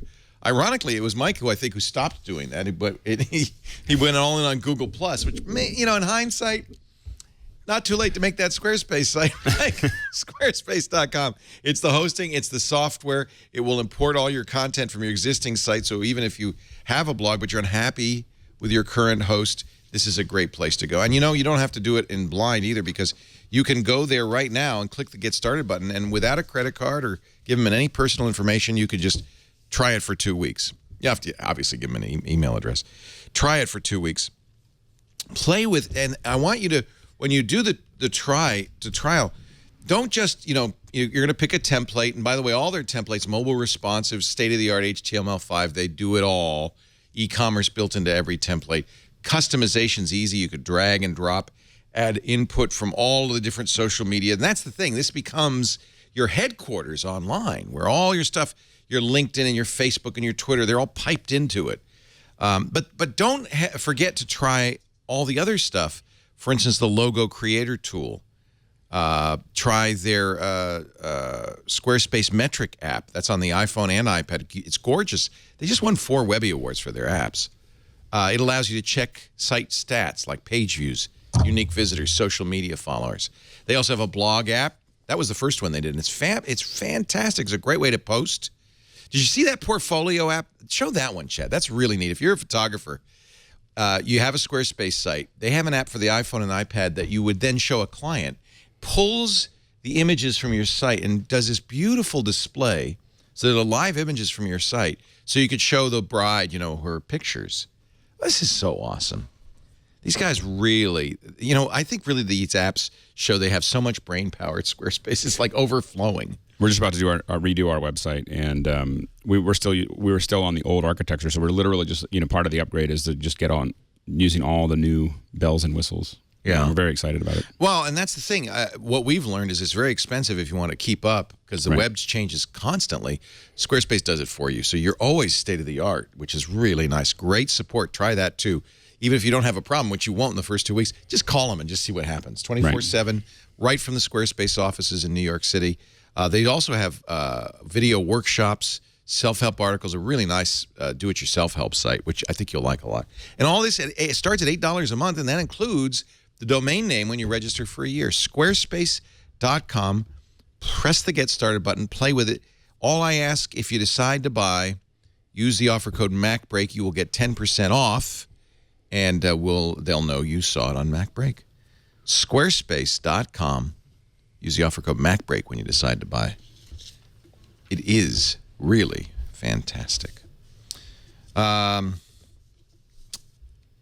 I don't know what to think of this. There are apparently people are having big problems with the 2011 MacBook Pro, and if you go, to the blogs or even the Apple support site, you'll see a lot of people reporting weird screen artifacts. This is related to a GPU failure. So far, Apple hasn't said anything about this. I've seen this on some of our older MacBook Pros. No recall yet. Now, but it's 2011. That's more than 3 years old. Should they be responsible for that? It's well out of warranty. A Hong Kong Apple Store genius is directing out-of-warranty customers to third-party repair companies because he says Apple hasn't told us anything official. Sources say Apple is not expected to initiate a replacement program in the near future. Apple authorized service providers are also seeing these, according to Apple Insider. One third-party service provider estimates 10 laptops a week are coming in with this GPU problem. I don't know what to say. Has anybody in our chat room suffered this weird... The problem is you would look at this and you would say, oh, there's a connector failed or maybe the screen's gone bad, but it's really that it's a GPU So this failure. is the pre-Retina, right? This is... Yeah. Yeah, early I 2011. Yeah, I actually have one of those. Have you guys seen anything? No, I mean, I haven't seen problems like that. Last month, I got a dead pixel column, but that's about it. That's not something that I would hope to happen in a 3-year-old laptop. It looks like a line going all the way down. It's a green line of all the green LED segments are firing. So again, it's not something that I would like to see happen in a machine that's 3 years old that I'm expected to get 5 years out of. Right. And it's really the first PowerBook / MacBook I've had that's had this kind of failure that was not like Coke spill oriented. But I haven't seen something like that. My eyes are quite open for this though now. Our chat room, Uptown in our chat rooms had it happen. Beatmasters had it happen. Uzi Galil says my 2011 shuts off randomly from time to time. That could be related. We have that with our computers now. Yeah. So I have a bug that I haven't quite figured out with my Retina that when it's not plugged in and I plug in a USB and it's below 40%, it just turns off. Who got my 2011? There's that. Because, of course, I had one, but it's been handed down to an employee by now. I wonder who got it. Chad, you have a new one. Yeah, right? I don't have it. I'm trying to think. I know of two. One, I think This one's 2013, the one I'm using right now. And my 2014 went to somebody else. I don't know, anyway. Somebody's got it. If anybody has a problem, let me know. And it is out of warranty, but 3 years is not long enough to really, especially if this is widespread. And in the past, Apple has responded to that kind of widespread problem out of warranty with replacements and fixes. Yeah, they have a good track record there. I think this might be a case where it's the penalty for being Apple. They make very, very good stuff, and people like me keep recommending Apple hardware because it's not gonna die in 2 years, 3 years. You can. I keep saying 4 or 5 years when I say here's how long you can expect a MacBook to actually last. And so when something happens to cut that life short, you don't feel like, well, this probably lasted 6 months to 8 months longer than a Dell laptop would have lasted. You think, no, come on, it's supposed to be perfect for the next 2 years at least. Yeah. Now I have a link here that says Apple put a Robin Williams tribute up. We talked about the fact that was probably one of Robin Williams' last works was their What Is Your Verse ad, but I don't see it anymore. So I wonder, have they taken it down? Chad, did you see it ever? You know, I didn't see it, but yeah, the link redirects just to apple.com. Yeah. Yeah. I saw it on the front page. Maybe let's go to the front page. Maybe it's on. It's just, what will your verse be? This is the front page, and I don't. Yeah. I'm sorry, when the news was still rather fresh. I saw Maybe it on the that's front it. page. Maybe that, after a week, they're not going to keep it up there. All right. So they did, which was good. That's nice. Letterman had a brilliant tribute to Robin Williams last night because they knew each other when they were both like comics at the Comedy Store, and he just went for 10 minutes, personal stories and clips and stuff like that. Quite nice. I'm still kind of, it's funny how you take stuff like that personally, but I'm still kind of reeling from that a week later. It's just, it's hard to believe. A Get Info rethink. Is this part of not Mavericks? No, this is completely a user created. They always do this. Yeah. Look how nice our Get Info could be. I have to admit, if you do get info on your Mac, about this Mac, it isn't all that. Well, this is a Get Info on a file. Oh, on a file. Yeah, if you scroll down, there's some kind of cool GIFs that he made of some of the issues. Like there's, only Apple gets this kind of treatment from its users, right? As much as I love the old Get Info box, look how much nicer it could be. It is kind of funky. Yeah, because there's info in multiple places that should kind of be next to each other. Yeah. Huh. No, this is just. There's a lot of designers out there who are just champing at the bit to do something for Apple. I imagine it's also a good way to get a job, right? Yeah, a good way to get attention. I mean, we're showing it on a show. Yeah. He's getting a little. Yeah. I'm just going through. Tom Hanks is, I don't know why this is a story. Tom Hanks has released a typewriter app for the iPad. It must be the new thing for celebrities to do tech stuff. Right? Yeah, that's easy money. It's interesting. He is a big typewriter fan because if you've been listening to him in podcasts, that's usually where the conversation goes at some point if it goes for more than 45 minutes. Oh, well, he is. Yeah, well, as a matter of fact, the Nerdist got him up for the show because they sent him a typewritten invitation to do the show along with a vintage typewriter that was rather nice, and so he sent back a typewritten acceptance on that same typewriter. Wow. I actually reviewed it last week, and it wound up being like a 1,600 word review, only because I wrote the review using Hank's writer, and I was just having so much fun writing with it.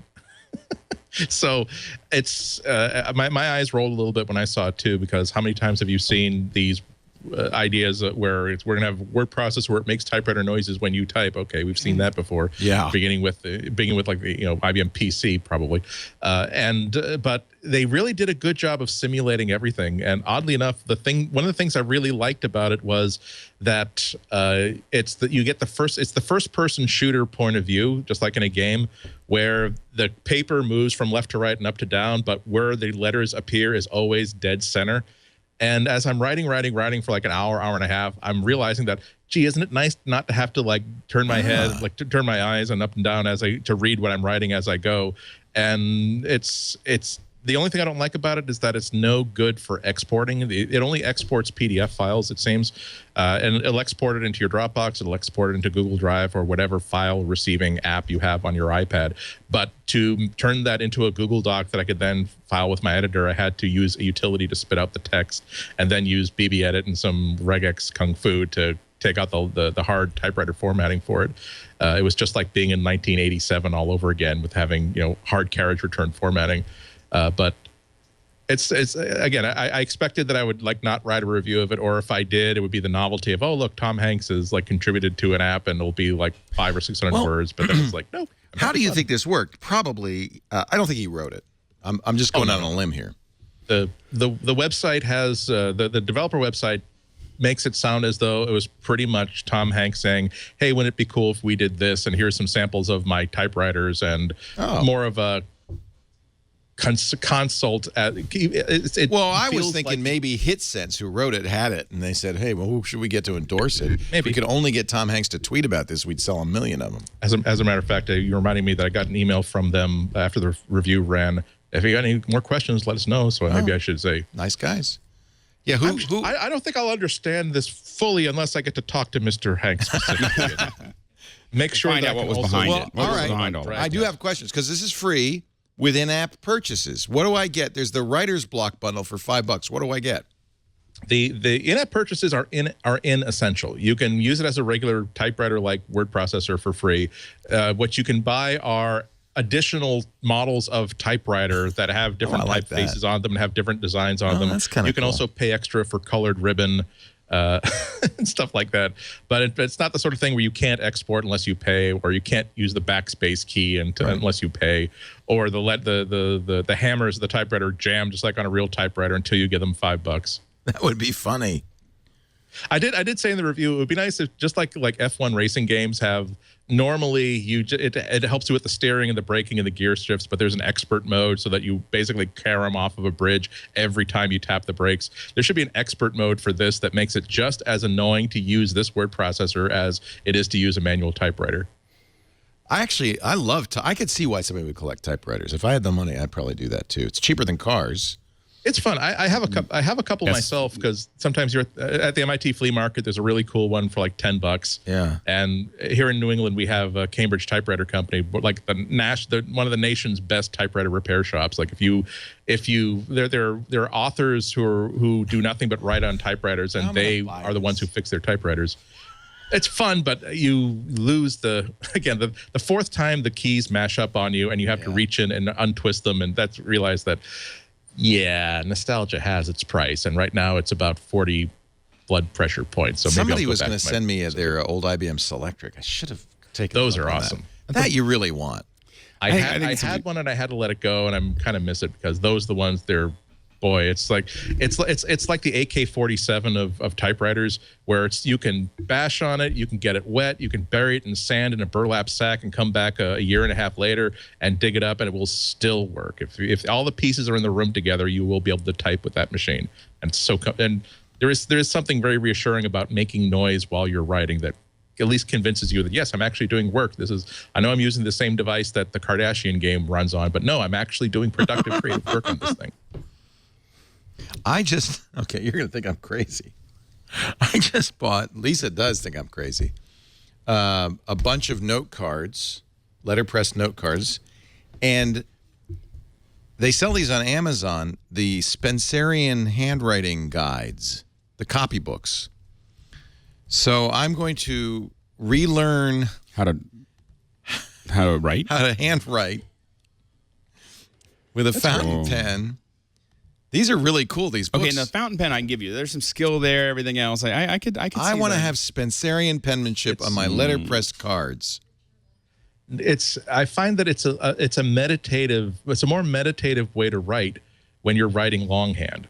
And I don't do a lot of writing that way, but there are times one of my stupid little habits is when I'm traveling, I have to go to stationery stores, and if I find a really cool spiral bound notebook, like when I was in Japan, I must have spent like $50 just on like school student notebooks because they're just so cool and different shapes and sizes and different characters on them.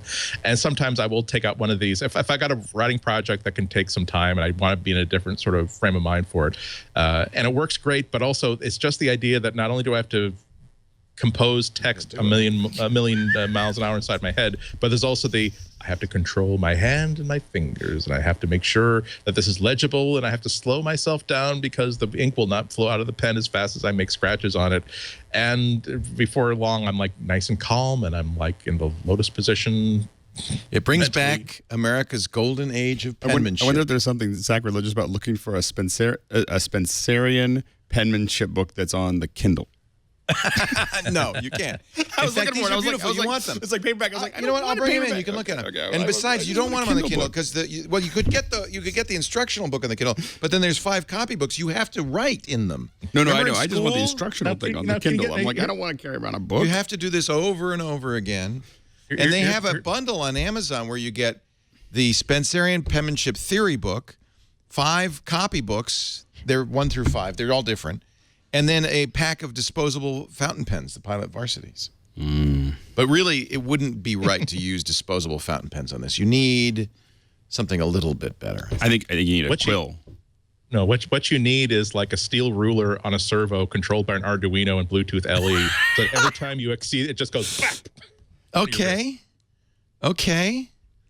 That's good. Maybe that would be kind of melding my 2 passions together, like the Tom Hanks typewriter. There you go. See, I'm taking you one step farther. Forget typewriting. I'm going to handwrite. There is one problem. I'm a lefty, which means messy. It's going to be beautiful, but then it's going to have big smudge right through it. You have Satan's hand. I always had terrible. That's a metal ruler for sure. Yeah, I don't know what. I've actually done some research on left-handed Spencerian penmanship, and there are ways. They don't recommend the hook method. No.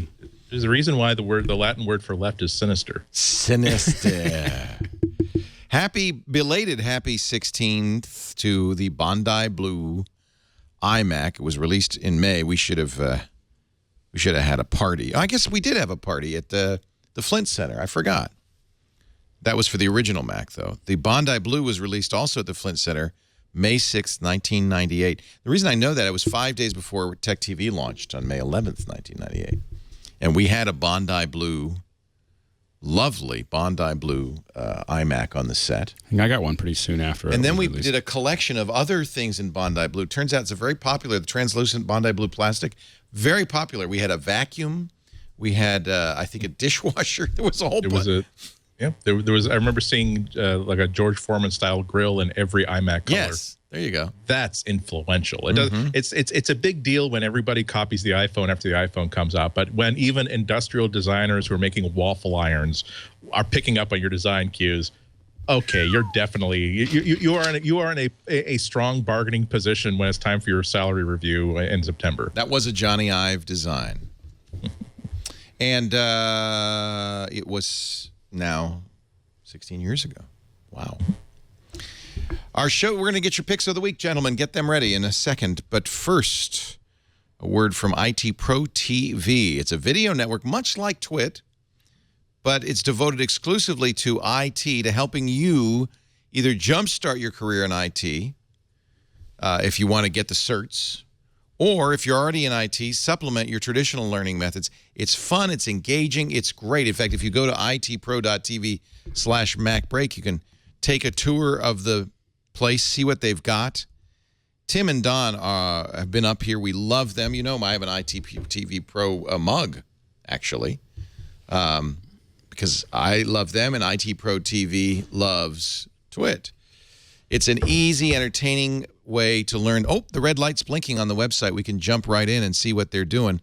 When they're on air live, as they are, about 30 hours a week, you can actually go in, you can watch live, you can chat with them, ask questions, very much like what we're doing. They have Q&A system.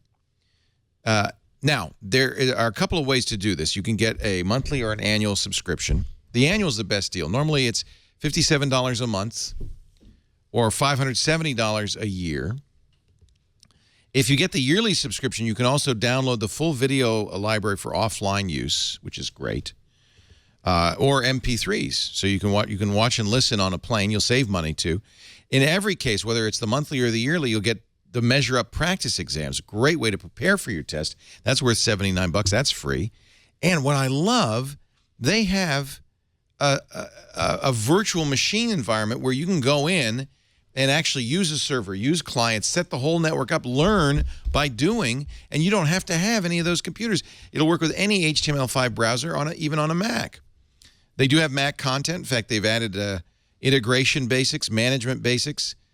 Coming up, certified support professional classes and certified technical coordinator classes for Apple. They've got the CompTIA certs, the Microsoft certs, the Cisco certs. Security is real big. The new ISC squared certs are there, too, as well as Office, PMI, and they're working right now on the VMware. I know a number of people are coming to town for the VMware conference, VMworld. Soon, right? Dan's coming, our chat mod. That's soon, right, Dan? In a couple of weeks.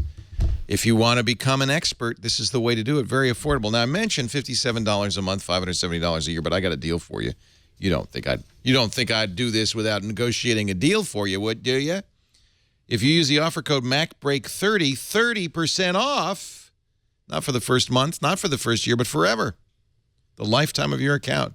That's less than $40 a month. Now we're talking. That's less even than just buying the books, let alone taking a course at a technical school. $399 for the entire year. That's itpro.tv/MacBreak. But do remember to use the offer code MacBreak30 for 30% off for the lifetime of your account. And a tip of the hat to Tim and Don and all the guys over there at itpro.tv/MacBreak. Andrew, your picks have been so good. I think I've bought everything you've picked in the last 4 weeks, including the sous vide cooker that you didn't even buy. You just said, I wish somebody would buy it. It's, well, again, well, I try to be the devil that at least encourages you to do things that are good for you. Were you here when he did that? Because I know you're into sous vide. I did. I looked at it and I was thinking, well, I already have one, but well, I'm getting it. I bought it. I ordered the Mellow. We'll have to compare and contrast. Yeah. I was so keen on that one chiefly because I'm not the sort of person who sets aside time at dinner time to do cooking. I am exactly the sort of person who would have like 20 minutes in the morning to say, oh, now that I've cleaned up the breakfast pans, if I can do 5 minutes of work to make sure that there's a nice pork cutlet waited for me at 6:20 p.m., I should do that now because I'm not going to care in about 2 hours from now. Well, that was cool because it cools, keeps it cool, and then it heats. And I have already ordered, because this isn't going to come out, I don't know for how long, like till next year. But I've already ordered special silicone bags with no PCBs to cook in. There you go. Did you get the bags? Did you get the sealer for the bags? What? You got to seal the bags. You don't necessarily. You don't need it for this one, for the one that's coming. Okay. But I'm serious. It's like you ever a technology comes and a product comes along where now you know exactly how you treated other people when you knew about the Mac or the iPhone and other people didn't.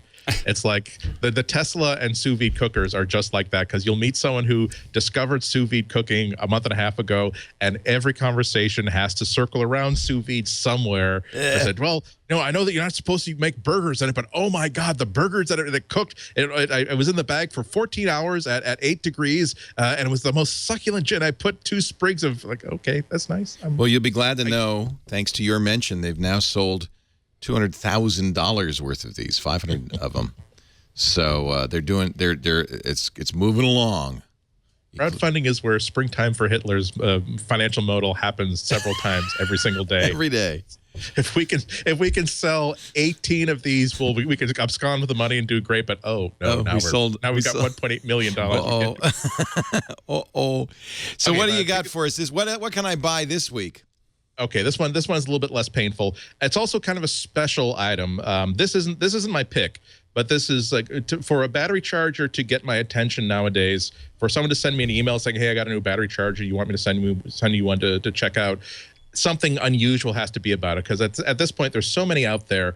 Once you find one that you like, that's the one you like. It's not even necessarily because this is the one that Jesus Christ himself would own if he hadn't had an iPhone. This happens to be my usual one. It's by Jackery. It's called the Jackery Bar, and I like it because it's exactly the right capacity for me. It's enough so that it can charge a phone 2 or 3 times, and it can also bring an iPad 3 to about 80% of charge in and of itself. And it has really great power management, so that what I really want is kind of like the sous vide thing. I want to be able to charge this once, drop it in my bag. It stays there for a couple of months until the 1 or 2 times when I realize that, oh my God, I'm out of power, I need to charge something up. And then I'll remember to charge it up again, then put it back in the bag for another couple of months. So this has really good power management. It's not too expensive. It's about, I think, $25, $30. So just as a basic frame of reference. But the problem is that this is big and it's kind of heavy, so that's not something you'd want to carry around in your pocket all the time. I only have it when I have my laptop bag or my iPad bag. So that's why this caught my attention. It's called the Travel Card, and what it is the size of a credit card. It is exactly that thin, and it weighs next to nothing. And it also is nice enough planned out that it also has a built-in either USB or Lightning connector. It is made for iPhone approved, so this is the real thing. And so the obvious good news is that if you're at a meeting or a family event or something like that where you can't have a bag slung around your chest all day long, this will slip. It will fit into a wallet. It's about the size of maybe 4 or 5 credit cards, so it might even slip into your wallet. If it doesn't, it will slip into, again, your shirt pocket or your inside coat jacket pocket and not take up any room. And so for that reason, it's unique enough to recommend, but it does have a very big caveat. As you might guess, as a super thin and super lightweight charger, it doesn't have anywhere near the capacity of something like this.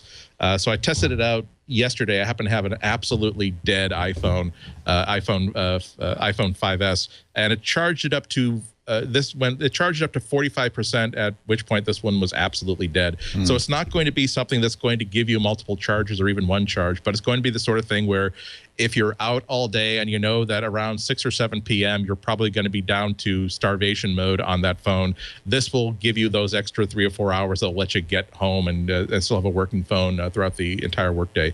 And like I said, it's nice enough and light enough that you're not even aware that it's in there until the moment that you need it. It's not cheap either. It's about $40. I think you have the website open. So yeah, $39. But it is unique. I haven't seen anything that's quite like this, or quite like this that actually works. And so for that reason, it's certainly worth a recommendation. Yeah, Lisa went to the Niners game on Sunday, and I gave her a Jackery. I gave her an Antec. She had like 80 hours worth of battery, but it weighs a lot. I mean, the truth is, what you really need is something to give you emergency juice. And so half a charge for something this small, that's not bad. Yeah, exactly. Travel Card, and it looks like they're doing a crowdfunding kind of a thing. Yeah, it was originally launched as a Kickstarter, I think, or some sort of a crowdsource thing. Now it's an actual commercial thing. Got it. That's why they sent it to me, I think, because now it's actually shipping. See, it's got the CE logo and anything. It's real. It's legal. It's street legal, baby. TravelCardCharger.com. Alex Lindsay. I see you have Amazon. I was already open. looking at Amazon. I was like, credit card power. This is a great idea. So anyway. Apple's created this market because they don't have a removable battery. You have to have either a Mophie case or because you can't get through a day, and they don't frustrating. have. I have lots of. I have the power gens. I have I have a ton of them. And the other thing though I do when I'm traveling a lot is I take my MiFi and I take these batteries and I just hook one of the batteries to the MiFi and throw it in my backpack, and then I have my own little personal Wi-Fi anywhere I go. I don't have to think about. Oh, and logging that'll in. keep it going. Huh? Just keeps it in my backpack or in whatever, and it just runs all day.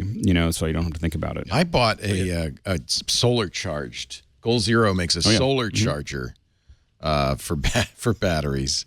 So, but I haven't yet don't used spend it. that much time in the sun. I don't either. As you can see when you look at the video. Completely useless. Yeah, exactly. For me, because Yeah. I thought it'd be useful if I ever went outside. What do you got? So I spent the weekend in Tucson, Arizona. There's lots of sun there. It was actually a lot of rain and lightning. It's rainy season. Oh dear. But there was some sun there too as well. Obviously, it's Tucson, Arizona. My uncle, actually the uncle that I talked about on Triangulation, my mentor. Yeah. So he was. It was his 70th birthday. Three-finger Lindsay. no, that's not. That's the other uncle. Yeah, exactly. Okay. It was his 70th birthday. So we neat. came from all over the country, and so it was a big family. And that's great. And we're known for playing poker. And I didn't lose all of my money. I lost just a little. That's fun. Did you spend like the whole weekend playing poker? We only spent one night. We started at 9, I think, and I think we finished by like 2 o'clock in the morning, 2:30 in the morning. And usually, I mean, you got to get some of the people in my family are near pro. Yeah, I'm sure. And I thought you might be. No, I played a lot of poker, but I hadn't played Texas Hold'em. I played it once in Vegas and lost everything within like 15 minutes. And so I had to kind of learn how to do that. And it was very, I survived. The guys didn't, a lot of guys got cleaned out. But I... no limit? There was no limit, but we weren't, it was like $1, $5, $10. It's really easy to destroy a game like that by just going all in on every hand. Yeah, there were a couple guys who were betting really. Like someone would come to the table and they're like, okay, now, because we were going, it's, the big blind was like $1, so it's not like it's easy and everything else. Yeah. And so, anyway, so still just had to get around the odds and everything else. And so I asked my uncle, who plays a lot of poker. I mean, this is like what he won a lot of money that night. And I said, so if I want to learn how to play Texas Hold'em, which app? Like it was actually a website. He plays websites, and I said, which is the best one? And so I decided that would be my pick. It's PokerStars.net. That's the one they advertise on World Poker Tour, baby. They advertise it, but he said that is from a real poker player. He said that's the one you want to go in. You're going to get the best. You're going to get the most accurate. And you can't odds lose any money. No, you're buying points. Or something. I don't know. Yeah. And so, but you're not. Yes, none of these are. It's illegal. They've made this illegal. Legal, not illegal. But they've made it illegal if there's real money. So that's the good news. You can't lose money on this. Right. So you just bet a whole bunch of points, but he said that there's real poker players up there playing. There's good odds. You're really getting a sense of what you're... How do they make money? No, I still think you're buying points. It's kind of like you're buying points that you're winning and losing, but it's... Really? Yeah, you're getting a lot of points. How is that not gambling? What? Wait a minute. You're trading in American dollars playing a game. For points. You're buying points and then playing a game. I don't think you can really make any. If you look at they're really kind of skirting the law there. All right. Well, okay. Anyway, so I just started playing it, but you don't have to buy points. No, I think you do have to buy points to play. So, but I don't know. I bought points, so I don't know if I need it or not. But now you're like a killer. No, I just started. But it's really cool, and I thought I would, share the wisdom from someone who, not from me, but from someone who actually knows which one to get. So if you're wondering, and now I'm going to become, I've decided to stop playing field runners. You ought to learn something, a skill. Here's the worst part. Learn a skill that can make you a living. Exactly. My wife makes a lot of fun because it's not that now that I play field runners so often, I actually if you could only play the make same a living, one until I get 2 million points. Yeah, so I'll just play the same map. If you could make a living doing field runners, you'd be great. Man, you'd clean up. I would make some serious money if I could. Why don't you have like Alex Lindsay's field runner lessons? I've been actually thinking about we should do a field runners tournament. I don't know. If people email enough people, we'll do it right here. We'll build like a whole little set, and we'll do a field runners tournament, and I'll put down $1,000 for the grand prize. You can't play head to head though. So yeah, you could. You can? Well, no. I mean, you could. So the thing is the math is the same. You could have two people playing at the same time. At the same time, the same level. It does exactly the same thing, but you're not allowed to use. Let's do that. It's a new game. Okay, field runners tournament. We'll start thinking about it and figure out what we're going to do. Field runners stars. The World Field Runners Tour. Hey, people play a lot. People spend a lot of time watching other people play games. Why don't we just put them head to head and we could do like right? Is there a Field Runners 3 coming out? Hopefully. I'm done with those maps. I need new ones. Okay. All right. Anyways, that's it. So PokerStars.net. .net. My new game. Yay, Alex Lindsay. My pick of the week, I finally got it back. What do you think that is? I am so confused. This has nothing to do with Apple in any respect. It is, but it's cool looking. It's cool. I did a review of this for Before You Buy, and I raved about it, and I guess I got one, which is nice.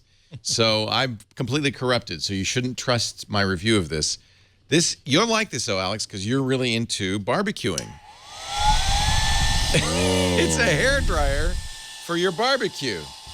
So what you do I've is often wanted to hair dry while I'm barbecuing. You clip this. This turns your barbecue into a blacksmith's forge. If you're not using I can tell you, this thing, you just turn this on. Want to smelt hot dogs out of hot dog holes. Now, do you have a big green egg? Smelt hot dogs. Do you have a big green egg? I have a big green egg. So you use that. I guess you could get it going a lot faster. You get it going so much faster. Right, because big green egg, you have to be pretty, especially with an XL, you have to be very, very patient. Yeah.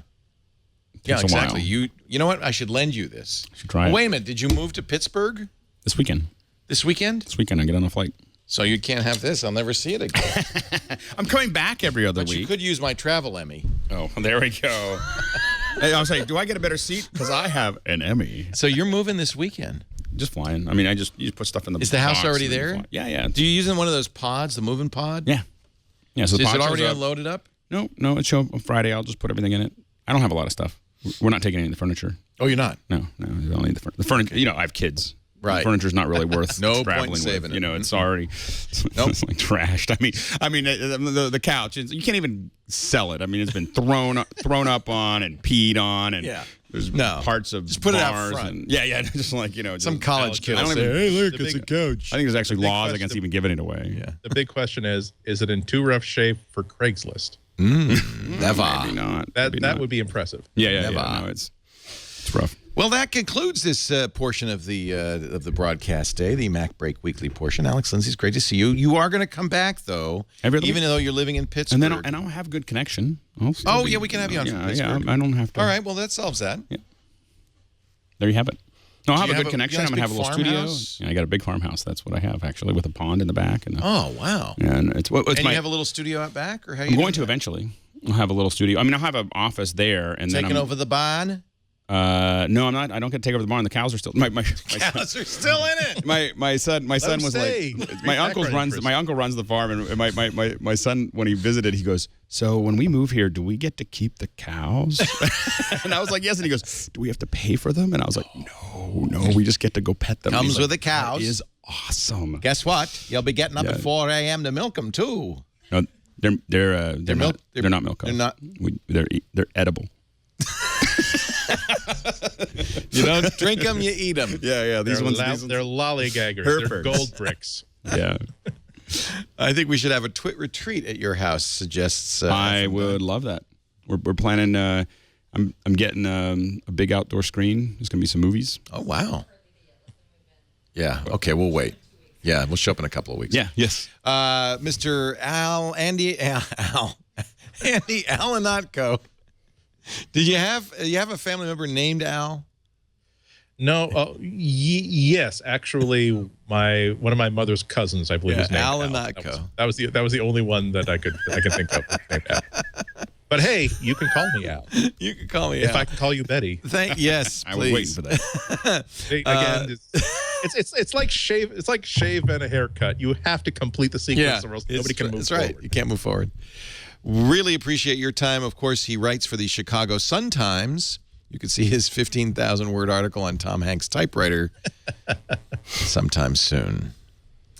And anything else? Oh, you know what? People have been really excited about your pictures from Boston Comic-Con, and those are up on Flickr, flickr.com/AndyI. Glad to see it. Some nice shots, really nice shots. That's it. That's another. In terms of picks of the week, that really I would marry and make it Mrs. Olympus OMD EM1 Ihnatko. That's probably the one. He's happy with his new camera. That was the last thing. The last kind of picture that I take often that I didn't get to take yet with that camera was this. And oh man, it's like I've been taking pictures of cons since like 2001, and that was the first time I could say the reason why some of my pictures suck is because I'm incompetent. Awesome. Well, it was big crowd that day. That's why I volunteered to be a speaker, because you get to get in there an hour early when there's still air conditioning and no crowds yet. Oh, look, she's painting her Spider-Girl outfit. Getting it ready. Just a jacket. Just a jacket. This is fun. Cosplay is not consent. Yeah. Well, is it a new policy out there? I like that. That's good.